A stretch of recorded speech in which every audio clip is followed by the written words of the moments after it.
On a map, Singapore barely shows up. It's smaller than New York City, has no natural resources, and is surrounded by neighbors hundreds of times its size.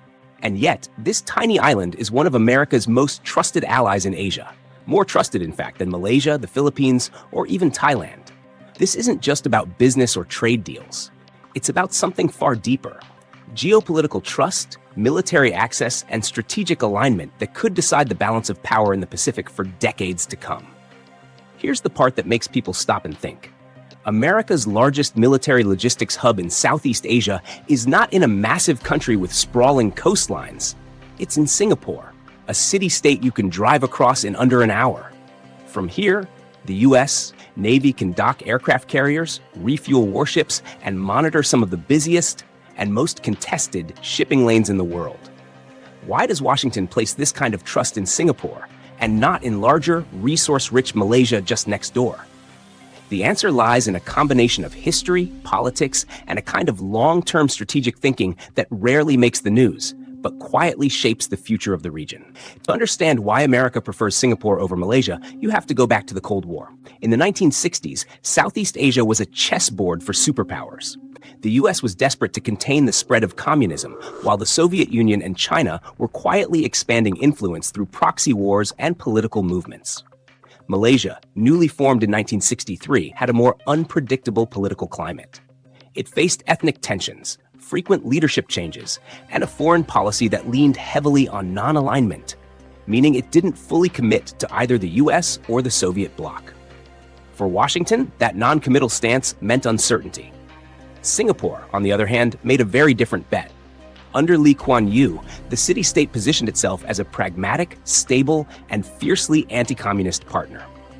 It didn't have a large military, but it offered something far more valuable: predictability. The U.S. could count on Singapore to maintain open sea lanes, honor agreements, and operate without the political swings that often paralyze regional decision-making. By the late 1960s, Singapore had quietly become a logistical lifeline for American forces in the region. It offered maintenance facilities for U.S. Navy ships and later signed agreements allowing the U.S.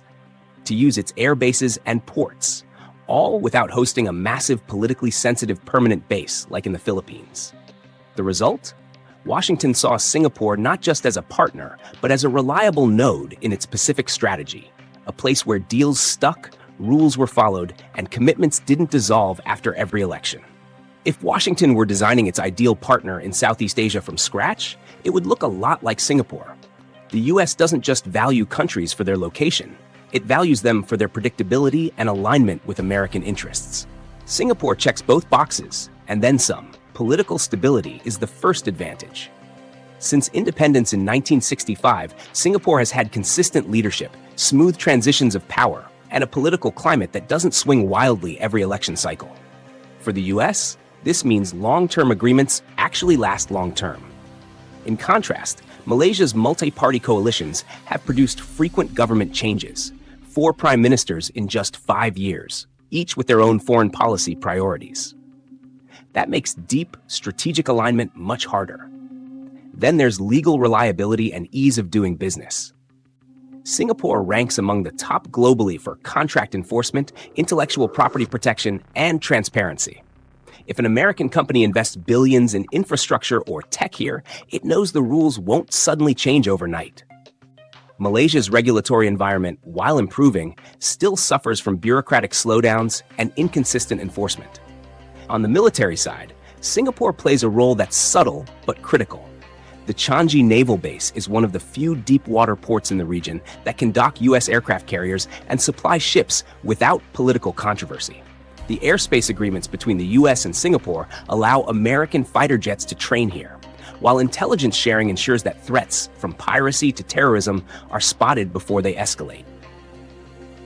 It's a quiet, behind-the-scenes partnership that operates without the drama often seen in U.S. military relations elsewhere. In short, Singapore fits the U.S. playbook because it offers stability without strings, access without instability, and cooperation without constant renegotiation. A combination that's almost impossible to replicate in Southeast Asia. For decades, U.S. engagement in Southeast Asia was spread thin, balancing relations with Indonesia, the Philippines, Thailand, and Singapore. But the 1990s shifted the balance permanently in Singapore's favor. The Cold War had just ended, and Washington was rethinking its regional playbook. In Indonesia, political turmoil and the fall of Suharto in 1998 created deep instability. In Thailand, the 1997 Asian financial crisis exposed economic fragility. And in the Philippines, U.S. forces had just been told to leave Subic Bay Naval Base in 1992 after decades of presence. America needed a new anchor, one that wouldn't throw them out when politics shifted. Singapore stepped in to fill that void. The relationship deepened further after 9/11. Suddenly, counterterrorism became America's top global priority, and Southeast Asia was labeled the second front in the war on terror. Singapore, with its world-class port security, advanced surveillance capabilities, and strategic intelligence networks, became the region's de facto U.S. intelligence hub.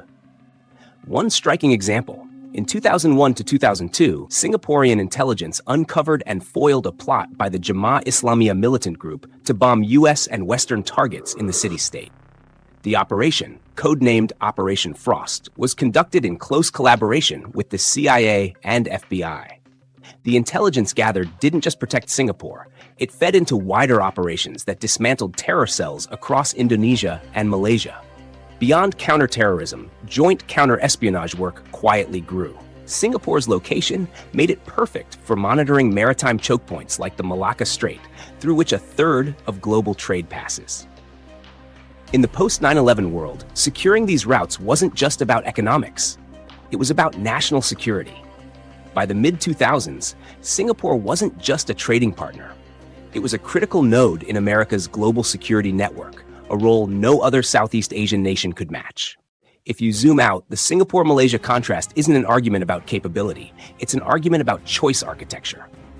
Malaysia is larger, resource-rich, and strategically located. But size brought politics, ethnic balancing acts, coalition government volatility, and periodic leadership shifts that made its foreign policy look like a pendulum. At times, Kuala Lumpur has leaned toward Beijing, not always from ideological kinship, but from a calculus of immediate economic opportunity, infrastructure deals, Chinese financing, Belt and Road projects, and domestic political convenience. Those big-ticket projects can be transformational when they're predictable, but they can also be renegotiated, delayed, or politicized when governments change. The net effect for Washington, a country worth engaging, but one that requires constant political hedging. Contrast that with the Philippines, a case study in fluctuation.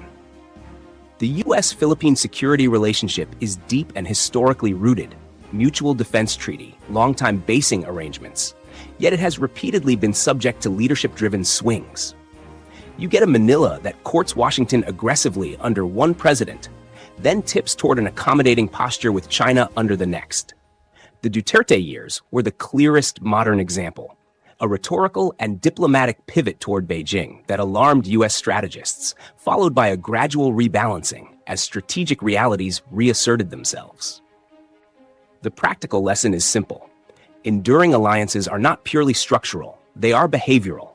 They depend on domestic political consistency and the degree to which elites in a partner country internalize predictable rules of the game. Singapore, in contrast, sells predictability as its premium product.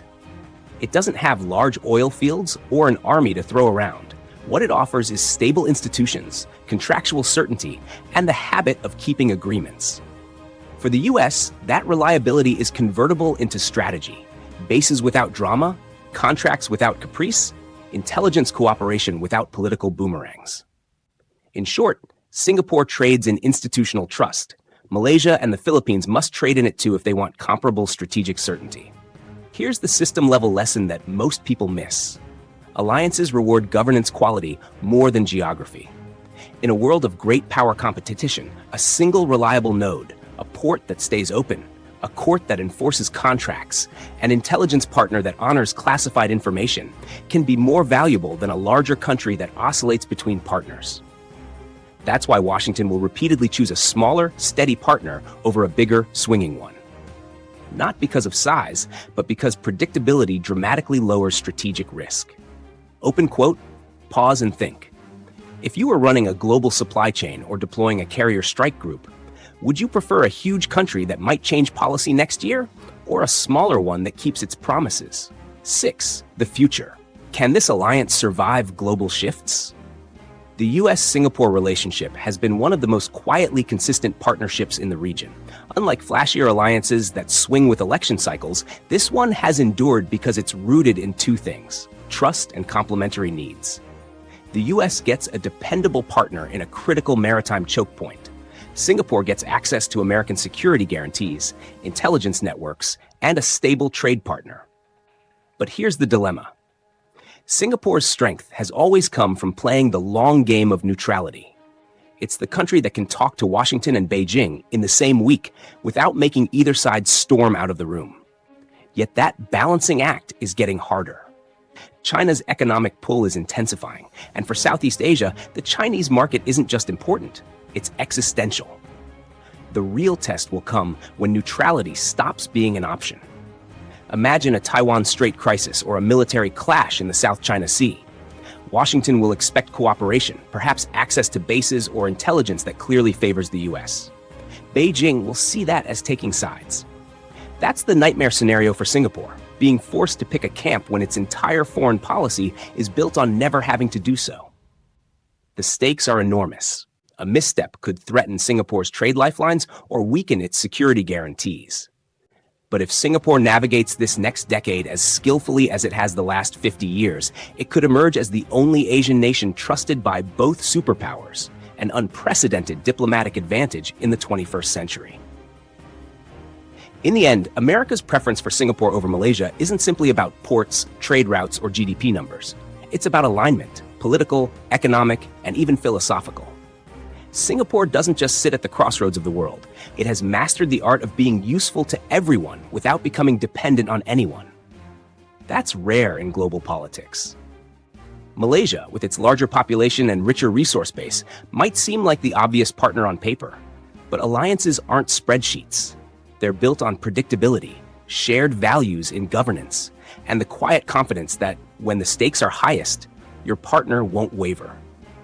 Singapore has earned that confidence over decades, brick by brick, deal by deal. The bigger lesson here? In a world obsessed with size and power, it's often the small, disciplined players who reshape the game. The US-Singapore relationship shows that in geopolitics, trust can outweigh territory and reliability can outshine raw might. The next time you hear about global power struggles in Asia, remember, the decisive moves aren't always made by the giants. Sometimes, the future hinges on the choices of a city-state barely bigger than New York City, choices that could tip the balance of an entire region.